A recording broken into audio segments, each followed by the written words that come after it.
आपको पता है जिस समय में हम जी रहे हैं ये 21वीं सदी है और यहाँ पर लोग अपनी मनमानी से जीवन जीना चाहते हैं और ये गंदे स्वभाव आज कलीसिया के लोगों में भी बढ़ रहा है। कि आप जागरूक हैं?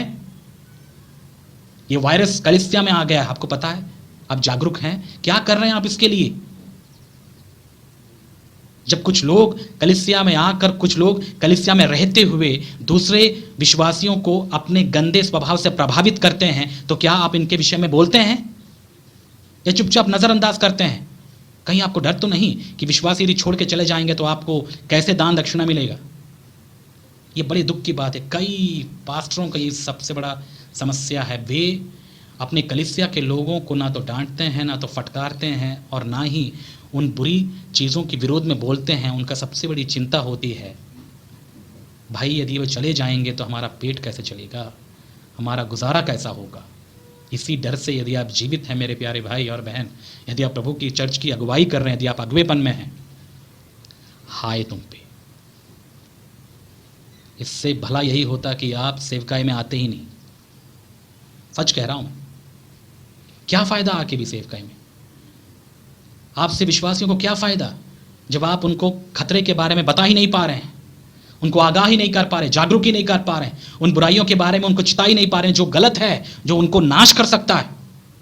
इसलिए कई बार इस बात से मैं बहुत ही सावधान रहता हूं। जब मुझे एहसास होता है कि ये बुराई है जो हमारी कलीसिया में आई है, मैं पक्का उसके विषय में जिक्र करता हूं, उसके विरोध में मैं पक्का बोलता हूं। वो इसलिए क्योंकि मैं नहीं चाहता कि मेरे यहाँ आने वाले जो विश्वासी हैं वे इन बातों से अनजान रहें।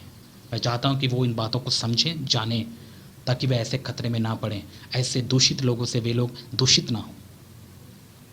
इसलिए प्रभु में सेवा करने वाले अगुवे, मैं आपसे कहना चाहता हूँ, जागरूक खुद होइए।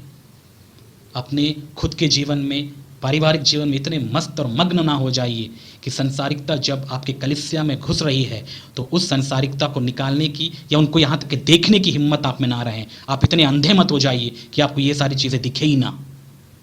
और ये अगुवे, कई अंधे अगुवे हैं, उनको ये सारी चीज़ें नहीं दिखती हैं। उनको एक ही चीज़ दिखता है, उनका पेट। उनको एक ही चीज़ दिखता है, विश्वासियों के पास रहने वाला पैसा। इन चीज़ों को देखते हैं आप। शर्म आनी चाहिए अपने आप को प्रभु का सेवक कहते हुए। आपको लगता है प्रभु के सेवक भिखारी हैं? क्या लगता है आपको? क्या भिखारी हैं? यदि आप प्रभु की सेवा कर रहे हैं, आपको क्या लगता है भिखारी? आपका ध्यान कहाँ है?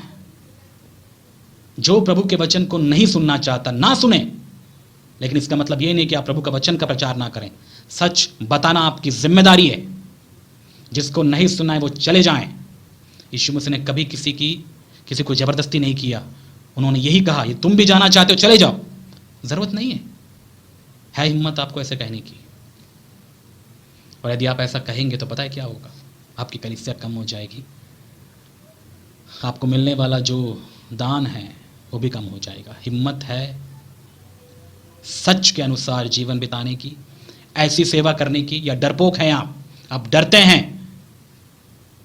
ऐसा बोलने के लिए?